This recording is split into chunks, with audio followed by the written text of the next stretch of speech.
સ્વાદના શોખીન મિત્રો માટે આજે લઈને હાજર છીએ આપણા વાલા આદિવાસી મિત્રોની પરંપરાગત રેસીપી અડદની દાળના ઢેબરા। જી હા દોસ્તો, આ એટલી મસ્ત રેસીપી છે ને, એકવાર ખાશો ને તો ચાહક બની જશો, એટલી મસ્ત રેસીપી છે।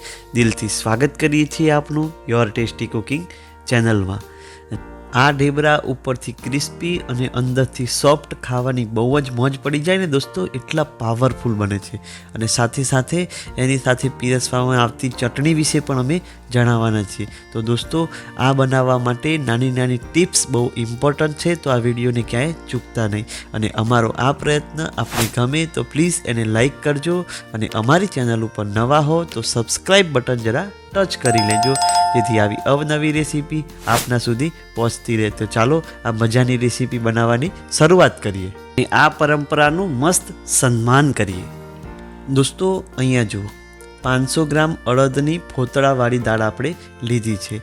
આ દાળને ખૂબ સારી રીતે સાફ કરવા માટે એને 3 થી 4 વાર પાણીમાં ખૂબ સરસ રીતે ધોઈ લેવાની છે, જેથી કરી એની અંદરનો બધો કચરો નીકળી જાય। બસ દાળને મસળી અને ખૂબ સારી રીતે આપણે ધોઈ લઈશું। દોસ્તો, આ રેસીપી આદિવાસી મિત્રોના પ્રસંગ હોય, વાર તહેવાર હોય તો બનતી જ હોય છે દોસ્તો, એટલી મસ્ત આ ફેમસ છે। બસ દાળ ધોવાઈ જાય એટલે એને આપણે દાળ છે એનું બમણું પાણી લઈ એને આપણે પલળવા માટે મૂકી દેવાની છે। આ દાળ કમસે કમ 6 કલાક સુધી મસ્ત રીતે પલળવા દેવાની। જો દાળ પલળી જાય એટલે એ દાળ મસ્ત રીતે ભોગાઈ ગઈ છે। પરંતુ હવે એક ખાસ ધ્યાન રાખવા જેવી બાબત,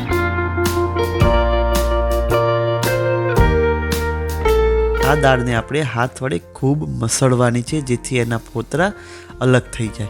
અને જેમ જેમ જરૂર પડે એમ પાણી એડ કરતા જઈ આપણે આ દાળને મસળવાની છે। જુઓ દોસ્તો, બસ આમાં થોડોક સમય માગશે અને મહેનત માગી લેવું કામ છે, એટલે ધ્યાનપૂર્વક કરજો। હવે એક ચારણી લઈ અને આ રીતે કરજો, એટલે ફોતરા ઓટોમેટિક ઉપર આવશે અને એ ફોતરા છૂટા પડી જશે। જુઓ દોસ્તો, બસ પછી આપને ફાવે એ રીતે એના ફોતરાને અલગ રીતે તારવી લેજો। આ રીત સરળ છે, આ રીત જરૂર ટ્રાય કરજો। જુઓ દોસ્તો, બધા ફોતરા નીકળી ગયા છે ને આપણી દાળ મસ્ત તૈયાર થઈ ગઈ છે। હવે એને આપણે મિક્સરમાં પીસી લઈશું। દોસ્તો, પરંપરાગત રીતે તો પથ્થર વડે પીસવામાં આવે છે, પરંતુ આપણી જોડે પથ્થર ના હોય એટલા માટે મિક્સરમાં પીસીશું। મિક્સરમાં પીસતી વખતે ધ્યાન શું રાખવાનું, એને ઓન ઓફ, ચાલુ બંધ આ રીતે જ પીસવાની છે। અને એની અંદર 1 પૈસાનું પાણી પણ એડ કરવાનું નથી, આ ખાસ ધ્યાન રાખજો દોસ્તો। બસ આ રીતે આપણી દાળને જરા કઠણ રહે એ રીતે જ પીસવાની છે, એને જરા પણ ઢીલી પડવા દેવાની નથી, પાણી તો ઉમેરતા જ નહીં। જો દોસ્તો, આ રીતનું દરદરું ટેક્સચર આવે ને એ રીતે જ આપણી દાળને પીસવાની છે। બસ બધી દાળ આ રીતે પીસી લો અને એનું મિશ્રણ તૈયાર કરી દો। ચલો હવે વારો છે આની અંદર મસાલા કરવાનો। તો દાળ છે એના માપ અનુસાર થોડુંક સ્વાદ પ્રમાણે મીઠું એડ કરવાનું, અને ત્યારબાદ હિંગ પછી વારો આવશે થોડોક અજમા પછી વારો આવે છે મરચું। ત્યારબાદ કલર મસ્ત આવે એટલા માટે થોડીક હળદર એડ કરીશું, અને આ છે ડુંગળી ઝીણી સમારેલી। આ ટોટલી ઓપ્શનલ છે, આપ ઈચ્છો તો એડ કરી શકો છો દોસ્તો। ત્યારબાદ અહીંયા જુઓ, લીલા મરચાં લીધા છે દોસ્તો। લીલા મરચાં, લસણ અને આદું આ બધું આપણે ખાંડણીમાં પીસીને લેવાનું છે દોસ્તો, એને મિક્સરમાં પીસીને લેશો નહીં। આ એક પરંપરાગત પ્રક્રિયા છે, એટલા માટે ખાંડણીમાં પીસવાનો પ્રયત્ન કરજો, મજા આવશે। અને અહીંયા લીલા ધાણા આપણે એડ કર્યા છે। જો સિઝન ચાલતી હોય અને મેથી મળે તો ખાસ એડ કરજો, મજા આવશે। બસ આ બધું ખૂબ સારી રીતે મિક્સ કરવાનું છે દોસ્તો।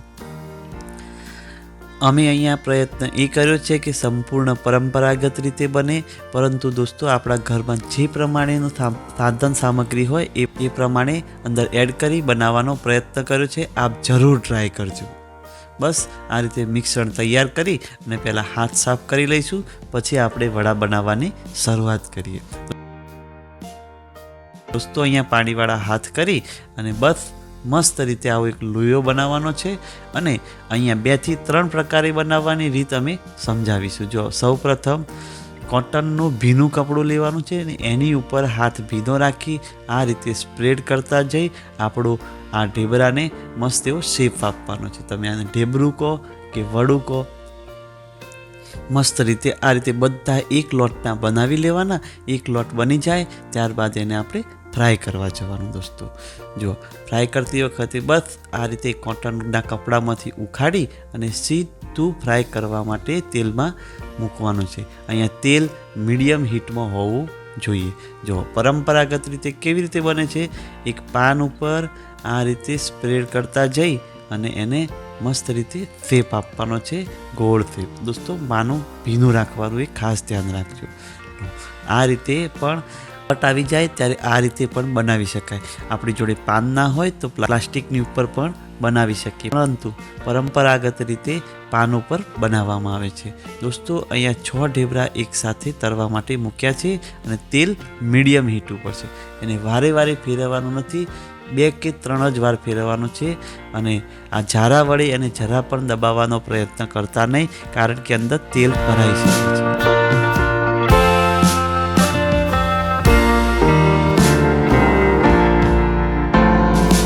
બસ દોસ્તો 5 મિનિટના અંતે આપણા ઢેબરા મસ્ત બનીને તૈયાર છે. જુઓ છે ને, જોતાં જ ખાવાનું મન થઈ જાય ને એટલા મસ્ત આ ઢેબરા બનશે.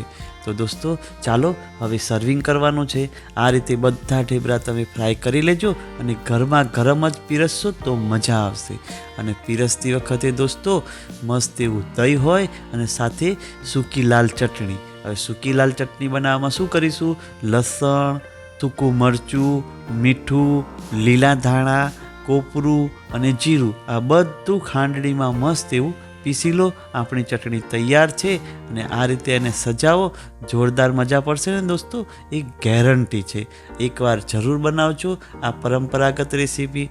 અહીંયા દોસ્તો પરંપરાગત રીતથી બનાવવાનો પ્રયત્ન કર્યો છે, પરંતુ અમુક ઇન્ગ્રેડિયન્ટ્સ અને સામાન ના હોય એ માટે અમે આપણા ઘરના સામાનનો યુઝ કરવાનો એક ટ્રાય કર્યો છે. અમારો આ પ્રયત્ન આપને ગમ્યો હોય તો પ્લીઝ એને લાઈક કરજો અને અમારી ચેનલ ઉપર નવા હો તો સબસ્ક્રાઈબ બટન જરા ટચ કરી લેજો, જેથી આવી અવનવી રેસીપી આપના સુધી પહોંચતી રહે. આજના દિવસ માટે આટલું. અમને રજા આપો આવી જ નવીન રેસીપી માટે. ત્યાં સુધી જય હિન્દ, વંદે માતરમ. સબસ્ક્રાઈબ કરજો.